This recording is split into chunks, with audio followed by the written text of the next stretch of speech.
Akkam jirtu qophii seenaan si yaadatteeru jalatti har'a kan laallu seenaa goota Afrikaa kan ta'e Toomaas Ismaa'eel Saankaraa isiniif dhiyeessina.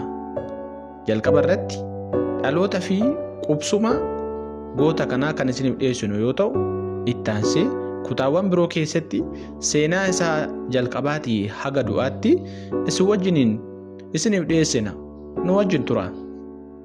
Toomaas Ismaa'eel Saankaraan muddee 21 bara 1949 biyya Upper Volta yookaan kana amma yeroo ammaa kana Burkina Faso jedhamtu ganda Yaakoo jedhamtutti dhalate. Maatiin isaa amantii Kaatolikii hordofaa turan.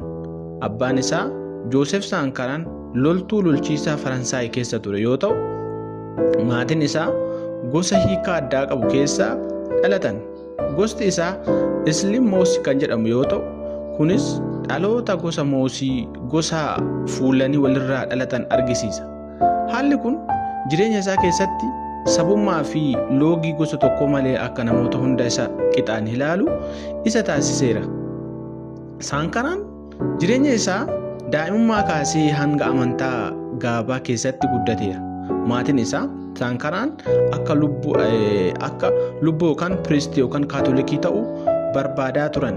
Haa ta'u malee inni barumsa amantaa caala saayinsii fi dhimma waraanaa irratti fedhii guddaa argisiiseera. Barumsa isaa lammaffaa magaalaa Boob De'oolsoo keessatti kan xumure booda waraana biyyaalessaa keessatti bara 1966 keessa Saankaraan oomisha waraanaa jalqabaa irratti koorsii waraanaa fudhachuuf gara mana barumsa waraanaa Kaadii Koongoo yookaan Kaadii Koongoo seene. Bakka sanatti ture kan inni jalqabaaf barattoota yaada sirna mormii siyaasaa burjaajaa qaban wajjin kan wal bare. Bara 1970 keessa ammoo leenjii waraanaa dabalataaf gara biyya Madagaskar yookaan gara biyya Madagaskar jedhamtu deeme. Madagaskar keessatti Saankaraan barataa waraanaa qofa hin turre. Inni jijjiirama siyaasaa biyyattii keessatti adeemsifamaa ture dammaqinaan hordofaati. Bakka kanatti yaada maskaram yookaan immoo maksaraazim fi leenjiniizim akkasumas barreeffamoota seenaa fi qorannoo hawaasummaa dubbisuun ilaalcha isaa gabbifate. Inni rakkina Afrikaa hiyyummaa keessatti turuu fi sababni guddaan sirna ni'oo-koloniyaalizim ta'uu isaa hubate. Bara 1972 keessa gara biyya isaatti erga deebi'ee booda waraana hiyyeessaa fi uummataa biratti beekamaa ta'e uume. Waraana daangaa Upper Volta fi Maalii gidduutti bara 1974 keessa ka'e irratti gootummaa dinqiisaa argisiisuudhaan beekamtii guddaa argate. Haa ta'u malee Saankaraan waraana uummataa irratti banamu ni morma ture. Saankaraan beekamtii waraanaa keessatti argateen bara 1981 keessa ministeera odeeffannoo ta'ee muudame. Garuu inni sirna hiriirsa fi humna mootummaa yeroo sanaa mormuun bitootessa 1982 keessa of ajjeesuun aangoo gadi dhiise. Muddee bara 1982 keessa kufaatii mootummaa Coo Di'eet waraana biraan gaggeeffameen Jeenis Pireeks pirezidaantii yoo ta'u, Saankaraan ammoo amajjii bara 1983 keessa muummicha ministeeraa ta'ee muudame. Saankaraan taayitaa kanaan fayyadamummaa uummataa dammaqsuun koloneeffattummaa babal'ifachuu fi deeggarsa Faransaay mormuun itti fufe. Kunis mootummaan sodaa keessa waan galeef caamsaa 1983 keessa Saankaraa qabee hidhe. Hidhamuun Saankaraa uummataa fi keessumaa dargaggoota fi hiriira mormii guddaa irratti baase. Hiriira sanaan baay'ee dhiyoo fi koppar waraanaa ijaaree hagayya hiriyoonni isaa baay'een dhiyoo kan ta'an Bilis Kaapper waraana ijaaree hagayya 1983 keessa mootummaan kufee Saankaraan hidhaa keessaa pirezidaantii biyyattii isa baasan. Saankaraan yeroo kanatti waggaa 33 qofa ture. Saankaraan erga aangoo qabatee booda tarkaanfiin jalqabaa irratti fudhate maqaa biyyattii jijjiiruu ture. Maqaan Upper Volta jedhamu kun koloneeffattoota Faransaayis baasan yoo ta'u, Saankaraa kana sirna bilisummaa uummataa wajjiniin deemu dhaabuun morme. Hagayya bara 1984 keessa waggoota tokkoof jijjiirama isaa irratti maqaa biyyattii gara Burkina Fasootti jijjiiree hiikan isaas Burkinaa fi Fasoo kan jedhu oddoo tokkotti walitti dabaluudhaan walumaa galatti Burkina Fasoo jechuun biyya namoota qajeeloo, the land of incorruptible people, the land of incorruptible, the land of incorruptible biyya. Walumaa galatti Burkina Fasoo jechuun biyya namoota qajeeloo jechuu akka ta'e gochuudhaaniin moggaase. Faaruu biyyaalessaas ofii isaatiin qaree barreesse. Bulchiinsa Saankaraa yaada bu'uuraa of danda'uu fi self reliance irratti ijaarame ni argisiisa ture. Halarraa geessaa siyaasa dinagdee koloneeffattootaa duubaa fiduun mormaa ture. Inni nyaata siif kennu isuma ajaji siif kennuudha jedhee Saankaraan. Tarkaanfileen gurguddoon inni fudhate tokkoffaa deebii lafa deebisanii qooduu, lafti abbootii lafaa fi bulchitoota gosaa jala ture irraa fuudhee uummata qotee bultootaaf kennaa ture. Kunis oomisha midhaanii biyyattii dachaan akka dabalu taasise. Mitihannaa yookaan immoo anti corruption yookaan immoo farra malaammaltummaa biyya keessatti dagaagee deebi'ee akkan ol hin kaane taasise.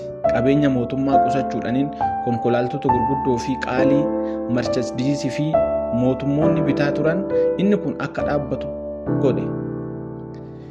Saankaraan Afrikaa keessatti dhimma mirga dubartootaa irratti dursaa fi hiriira cimaa kan turedha. Inni dubartoonni malee jijjiiramni hawaasummaa akka hin dhufne amana.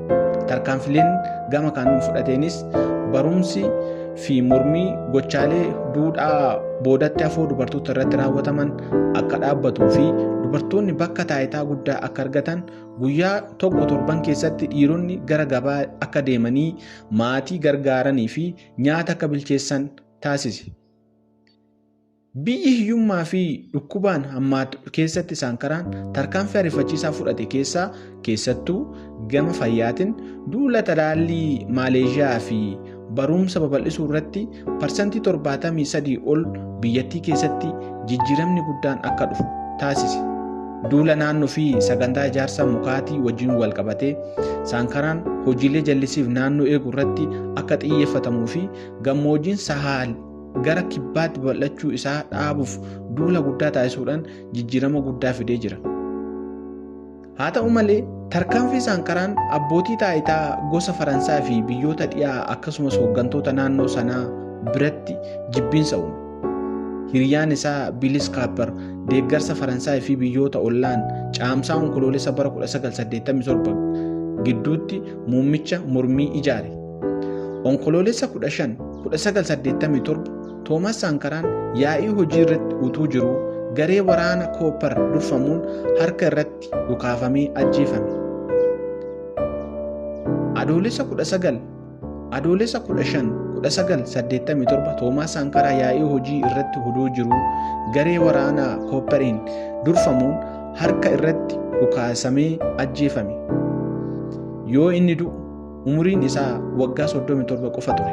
Qabeenyi isaa inni guddaan booda biratti argame killaa irriitaa tokko, qabeenyi isaa booda irratti killaa irriitaa tokko, motora qabirii tokkoo fi akkasumas herreega baankii qarshii xiqqoo qofa ture.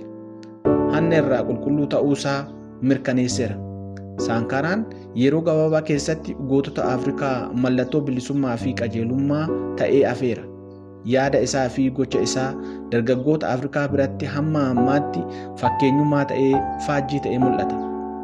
Onkoloolessa 1987 Toomas Saankaraan yaa'ii hojii irra utoo jiruu garee waraana Koopperiin durfamuun harka isaa rukutamuudhaan ajjeefame. Yeroo umuriin isaa waggaa 37 ta'u kan lubbuun isaa bahe. Qabeenyi isaa inni guddaan motora tokko, makiinaa tokkoo fi akkaawuntii baankii irraa maallaqa muraasaa akka qabu ta'eerama. Saankaraan yeroo gabaabaa keessatti gootota Afrikaa mallattoo bilisummaa fi qajeelummaa ta'ee afee jira. Yaanni gochii fi dargaggoonni Afrikaa biratti hanga ammaatti faajjii tokkummaa Afrikaanotaa ta'ee argamee jira. Jaalatamtoota dhaggeeffattoota keenyaa qophii seenaa yaadatti jedhu irratti Guyyaa har'aa seenaa Toomaas Saankaraa isinii dhiyeessaa turre. Qophii itti aanutti seenaa biraa qabannee isinii kan dhufnu ta'a. Ammasittuu yeroo gaarii.